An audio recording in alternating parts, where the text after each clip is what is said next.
primeiro ponto que o investidor tem que saber é taxa de administração. Então, a taxa de administração pode ser 0,1% ao ano, a taxa de administração pode ser 1% ao ano, pode ser 5% ao ano.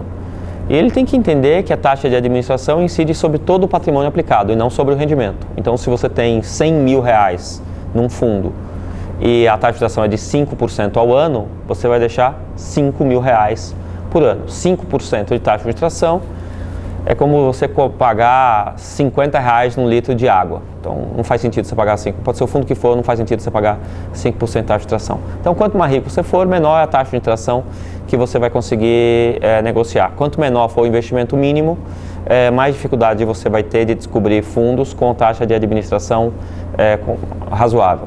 Outra questão, além da taxa de administração, é você saber o que tem dentro da carteira do fundo. Tem fundo de investimento que dentro da carteira tem porcaria. E tem fundo de investimento que dentro da carteira tem coisa boa. Se você perguntar para o seu gerente o que tem dentro e ele responder que tem títulos públicos e privados, essa resposta padrão não quer dizer absolutamente nada. Você quer saber exatamente qual é o papel que está lá dentro. Se é um título público, se está indexado a IPCA, se está indexado a Selic, se está prefixado, se não está prefixado. Você tem que se esforçar em entender qual é a taxa de administração no fundo de investimento.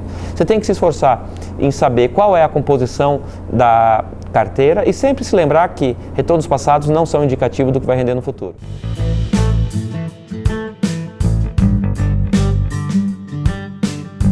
Provavelmente não, a menos que a sua previdência seja muito ruim. Quando você investe na previdência privada, o seu dinheiro também vai para fundos de investimento. Então, se você tem dinheiro em PGBL ou VGBL, tenha certeza que 100% do seu capital foi para fundos de investimento. A previdência tem uma vantagem tremenda que é a tributária. Então, se você escolheu o PGBL porque tinha que ser um PGBL, ou um VGBL porque tinha que ser um VGBL, você tem um benefício tributário tremendo na Previdência que o Tesouro Direto não oferece. Apenas uma informação. Pessoas que são muito ricas constituem fundos exclusivos de Previdência. Eles não vão colocar todo o dinheiro em título público, porque existe um benefício tributário. Vou dizer apenas um. A menor alíquota de imposto de renda no Tesouro Direto é 15% sobre o rendimento. A menor. A menor alíquota na Previdência, num PGBL ou no VGBL, é de 10%. Essa diferença de 15 para 10 parece pequena, não é, é gigante. Eu disse que ia falar só uma diferença, eu não consigo, vou falar duas, tem mais outra. Toda vez que você aplica num Tesouro Direto e o título vence, o dinheiro cai na sua conta já líquido de impostos. Se esse mesmo título estiver dentro do produto de Previdência, você não tem que pagar esse imposto do título que vence. Você só vai pagar o imposto quando você fizer o saque.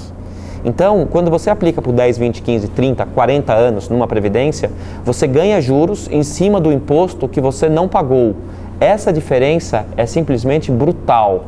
Então, uma vez que o produto de previdência esteja bem escolhido, você não deve, não é que você tem dúvida se vai colocar dinheiro em previdência ou não vai. Você tem que pôr dinheiro em previdência por vantagens tributárias.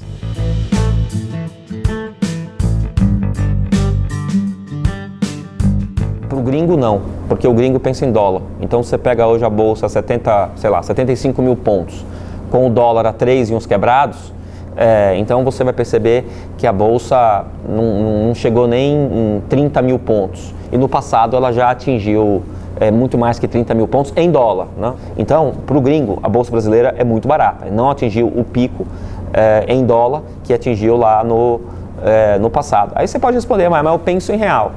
Pois é, você pode até pensar em real, mas boa parte da força para a bolsa subir vem do investidor estrangeiro e ele ainda considera a bolsa brasileira. A grande questão é o nó político que o Brasil vive. Se saísse a reforma da Previdência rapidamente, ela por inteira, se esse dilema político fosse resolvido rapidamente, essa bolsa vai explodir para subir bastante, você compreendeu? Mas como a gente não tem bola de cristal, a gente não sabe o que vai acontecer amanhã. Aliás, no Brasil não sabe nem a gente não tem nem certeza do que aconteceu no passado, porque depois vem uma informação nova e a gente vê que tudo que a gente achava não era daquele jeito.